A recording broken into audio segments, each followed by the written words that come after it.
It doesn't look like much, and it's nothing you can eat or take shelter in. But the cargo on these trucks is eagerly awaited aid from America to Afghanistan. Its destination, the Ministry of Women's Affairs in Kabul.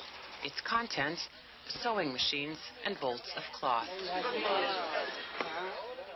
A sewing machine and the skills to use it can take a woman from poverty to self-sufficiency, from depending on assistance to making a contribution to the rebuilding of Afghan society.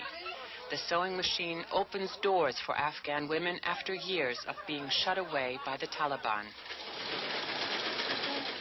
This young girl is being measured for a school uniform, the first she's ever had. Under the Taliban regime, a girl's schooling ended when she was 8 years old. Now this child may choose to go to university. The seamstresses are learning a vocation and earning an income. Small but vital steps for Afghan women and their country after more than 20 years of war and repression.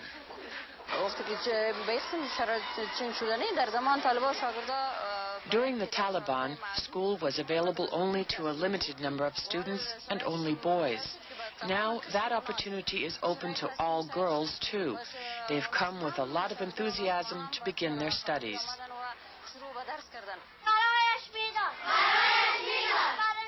The rush to learn has swamped this school.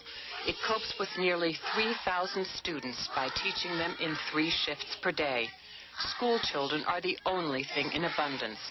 Foreign aid provides the most basic school supplies.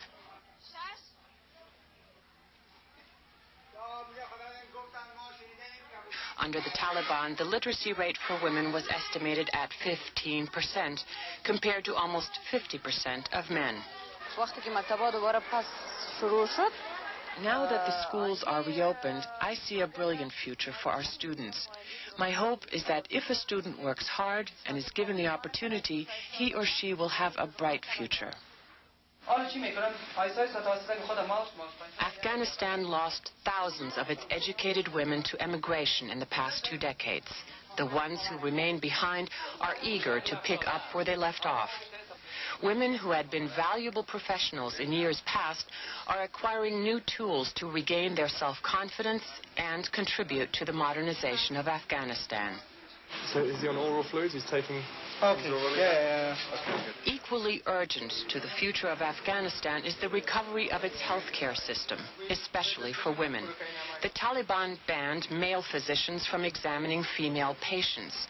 Women were 200 times more likely to die in childbirth than women in the U.S. Infant mortality soared.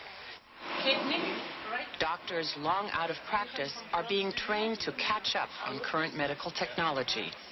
The ravages of war and lack of health care have lowered life expectancy to less than 47 years. During Taliban, we had many problems to treat our patients, especially female patients, and also the children, because the Taliban refused us to see the female patient, though our main patients are the female and children. Life for Afghan women has been so hard for so long that restoring the right to bake and sell bread is saving lives. This has traditionally been widows' work, their sole means of support.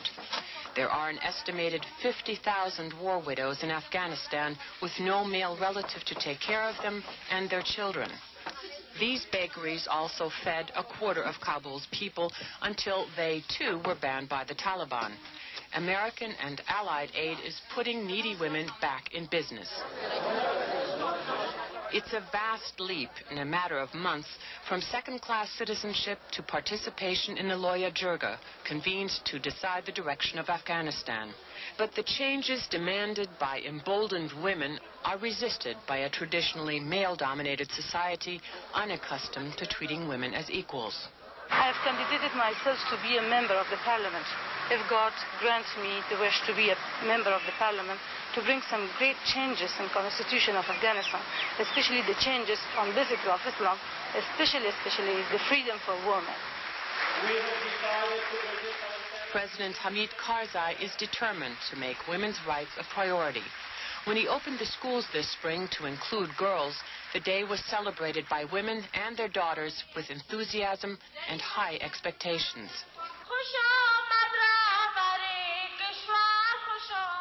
Outward changes come slowly, and burqas still conceal most Afghan women in public, but no longer all of them, because now the burqa is not the law, it's a choice.